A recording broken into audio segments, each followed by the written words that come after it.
Siguro masaya ka nung akala niyong namatay na ako. Diyan ka nagkakamali. Ni Conte, wala kang alam sa paghihirap namin. Mukha nga mahirap, ate.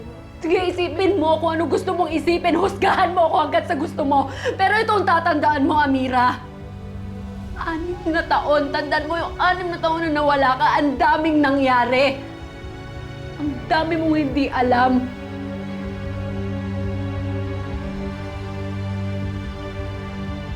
Mira, kung magalit ka sa akin. Huwag kay Rose.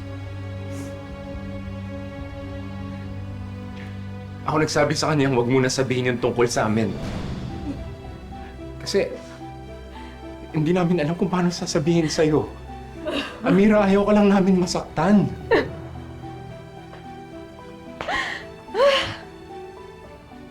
Wow! Ang tataas naman ng mga tingin niyo sa sarili niyo.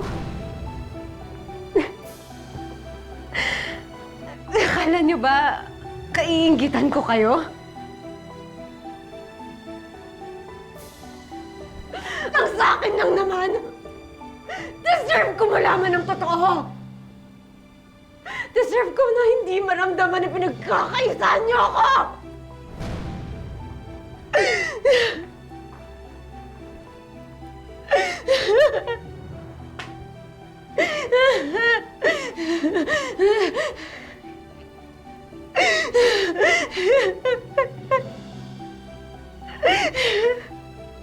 Sana sinaksak niyo na lang ako. Sana sinaksak niyo na lang ako, ate! Sana pinatay mo na lang ako, ulit!